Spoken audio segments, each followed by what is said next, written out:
the zero based budget, accounting for every dollar.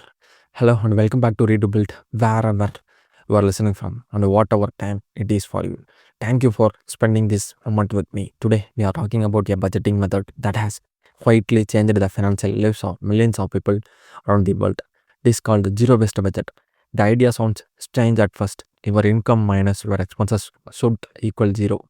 Not negative, not positive, exactly zero. But do not worry, this does not mean you spend everything and save nothing. It means every single dollar, rupee, euro, or peso you earn gets a job to do, including the money you save. By the end of this episode, you will understand exactly how this method works, why it built faster than most other budgets, and how you can start using it this week, no matter how much or how little you earn. Let's begin. Point number one, what zero based budgeting actually means. Zero based budgeting is a simple idea with a powerful effect. You take your total monthly income and you assign every unit of that money to a category until nothing is left unassigned. Rent gets money, food gets money, fun gets money, and savings gets money too. When you add all these categories together, they equal your total income exactly, which is why the result is zero. This is different from a normal budget where people just track what they spent after the month is over. Here, you decide in advance where every dollar goes before the month end even starts. Think of it like packing a suitcase with a strict weight limit. You cannot just throw things in randomly. You choose carefully because every item takes up space that could be used for something else. For example, if you earn $2,000 a month, you might plan 600 for rent, 400 for food, 200 for transport, 300 for savings, so on and so on. Until every dollar has a clear purpose, nothing floats around without direction. This is single shift from passive tracking to active planning is the foundation of everything we will discuss next. Next point number two, every dollar gets a job. Once you understand the basic idea, the next step is learning the phrase that defines this whole method. Every dollar gets a job. This means before you spend a single unit of currency, you have already decided what it is for. There is no leftover pile of unnamed money sitting in your account waiting to be spent on random things. Even your entertainment money has a job, which is to bring you a joy without guilt. Even your savings have a job, which is to grow your future security. This removes a huge amount of stress from money management because you are never asking yourself, wait, where did all money go?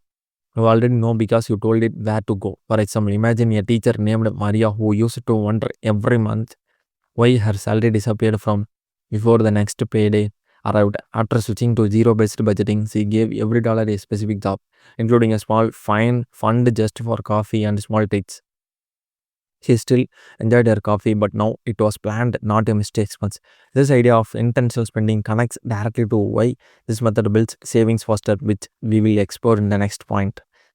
Next point number three, why this method builds savings faster. Many budgeting systems treat savings as an afterthought, something you do with whatever money happens to be left at the end of the month. The problem is there is rarely anything left. Zero-based budgeting flips this completely. Since every dollar must be assigned somewhere, savings becomes a required category just like rent or groceries. To do not save what remains, you save first because savings gets its job before spending happens. This is sometimes called paying yourself first, and it is one of the most powerful habits in personal finance. When savings is planned and required, it stops being optional and starts being automatic. For example, consider a young professional named Daniel who earns $3,000 monthly. In an old style budget, he saved whatever was left, which was often close to zero. After switching to zero-based budgeting, he assigned $500 to savings as a fixed category, same as his rent payment non-negotiable. Within a year, his savings grew steadily because the money was protected before it could be spent elsewhere. This connects beautifully to our next point, which is understanding the true purpose behind every category you create. Next point number four, categories must reflect your real life. A zero-based budget only works well if your categories match your actual life, not someone else's template. Many people fail to budgeting because they copy a generic list of categories from the internet that does not fit their reality. Your budget should reflect your income, your responsibilities, your culture, and your goals. Someone caring for elderly parents needs a category for that. Someone repaying a small business loan needs a category for that. Someone living in a place with high public transport cost needs to reflect that honestly. The beauty of zero based budgeting is its flexibility. It bends to fit your life instead of forcing your life to fit it. For example, imagine a small shop owner named Amra.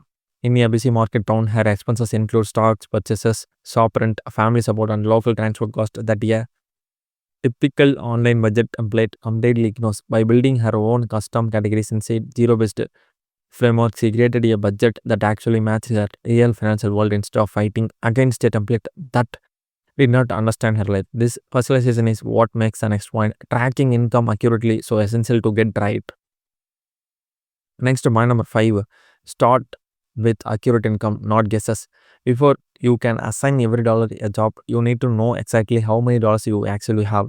This sounds obvious, but many people guess their income instead of calculating it precisely, especially if they have irregular earnings like freelance work, tips, or a seasonal income. If your income estimate is wrong, your entire zero-based budget becomes unstable, like building a house on a shaky foundation.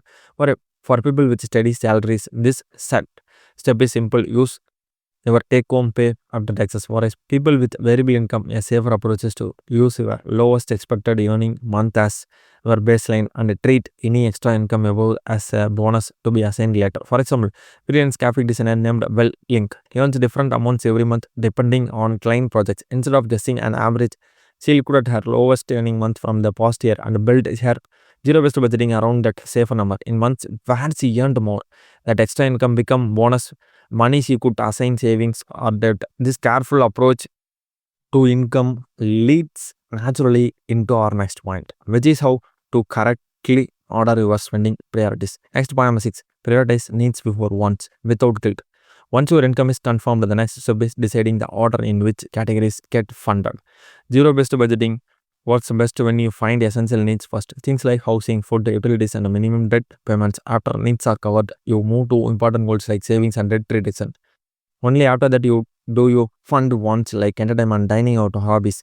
This is not about punishing yourself or removing joy from your life. It is about sequencing your money wisely so nothing important gets forgotten. Many people feel guilty spending on wants, but in true zero-based budget, want spending is planned and permitted because it was assigned a job on purpose. For example, a retired couple named Robert and Elena living in a fixed pension use this exact order. They funded their medicine, food, and housing first, then a modest savings category for emergencies, and finally a small monthly amount for visiting their grandchildren. Because everything was planned in this order, they never felt anxious about spending on the things that brought them joy. This idea of guilt-free spending sets up our next point perfectly, which is the role of flexible categories inside a fixed structure.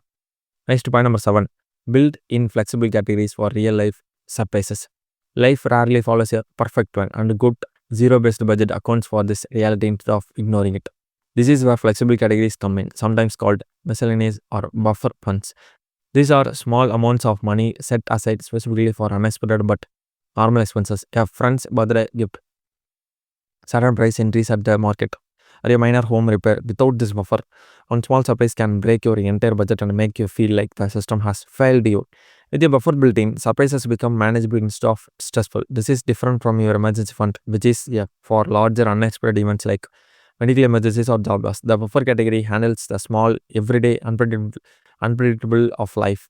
For example, university student named Kofi budgeted carefully every month, but always include a small flexible category for unexpected costs like printing fees or a friend needing help with their shared mail. When his laptop charger broke unexpectedly, he did not panic or go into debt because his buffer category absorbed the cost smoothly.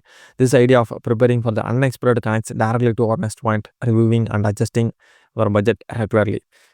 Next, point number 8, review and adjust every single month. A zero-based budget is not something you create once and forget forever. It is a living plan that needs regular attention every month. Your income might change slightly, your expenses might shift, or your goals might evolve. This is why successful users of this method review their budget at the start of every new month. Before spending begins, during this review, you check what worked and what did not, and you adjust categories accordingly. Maybe you overspent on food last month, so you increase that category slightly and reduce entertainment. Maybe you got a small rise So you increase your savings category. This monthly habit keeps your budget realistic and honest. Instead of becoming an outdated plan, you secretly ignore. For example, a father named Ahmad reviewed his zero-based budget every month with his family at the kitchen table. One month his children's school supply cost increase. So together they reduced the dining out category to keep everything balanced at zero. This simple monthly habit kept their finances calm and predictable, even as life around them kept changing. This consistent review process leads us to our next point, which is how this method actually accelerates your journey toward financial freedom. Next point number 9, how this method accelerates financial freedom. When you combine everything we have discussed, intentional spending, prioritized savings, accurate income tracking, and monthly reviews, something powerful happens over time. Your money stops leaking away unnoticed and instead of moves purposefully toward your goals, because savings is treated as a required category rather than a leftover.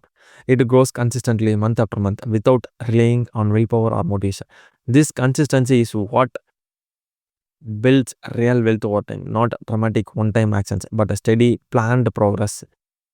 Debt gets paid down faster because it has a dedicated category instead of competing with random spending. Emergency funds grow because they are protected, not optional. Over months and years, this discipline compounds into genuine financial freedom and the ability to handle emergencies calmly and pursue your goals confidently. For example, a couple named Priya and Arjun used zero-based budgeting for 3 years, giving every dollar a job, including extra income from side projects. Slowly, their emergency fund grew, their debt shrank, and their investment contribution increased steadily. They did not get rich overnight, but their consistent intentional approach moved them toward financial freedom faster than random, unplanned spending ever could. This naturally brings us to our final point: how to actually begin this method starting today. Next, point number 10, how to start your own zero-based budget today. Now that you understand the full method, let us make it simple to begin. First, calculate your accurate monthly income using the safer lower estimate if your earnings vary. Second, list every expenses category that reflects your real life, starting with needs, then savings and debt, then wants, and include a small feasible buffer for surprises. Third, assign every single dollar of your income to these categories until the total equals exactly zero. Fourth, track your actual spending throughout the month against these planned categories. Fifth, at the start of the next month, review what happened and adjust your categories honestly. You do not need to special software or expensive tools to begin. A simple notebook, a spreadsheet, or a budgeting app all work fine. The method matters more than the tool. For example, someone earning a modest income in a small town can use this exact process just as effectively as someone earning a larger salary in big city, because the principle is universal. Give every dollar a purpose and your money will start working for you instead of disappearing without explanation. At last, finally, and that brings us to the end of today's episode on zero-based budgeting. Let us quickly remember the heart of this method. Every single dollar you earn gets a clear job, including the money you save, which means nothing is left to chance and nothing disappears without explanation. This is not about restriction, it's about intention, giving yourself full control over where your money goes and why. Whether you are a student, a parent, a retiree, a business owner, this method adapts to your life and grows with you over time. I encourage you to try this for just 1 month. Calculate your income, assign every category, and watch how different your relationship with money feels when nothing floats around unplanned. Thank you so much for listening today, wherever you are, whatever time it is. If this episode helped you, share it with someone who needs to hear it. And join me next time on Read to Build as we continue building financial knowledge together. One episode at a time. Take care. And I will see you in the next one. Thank you.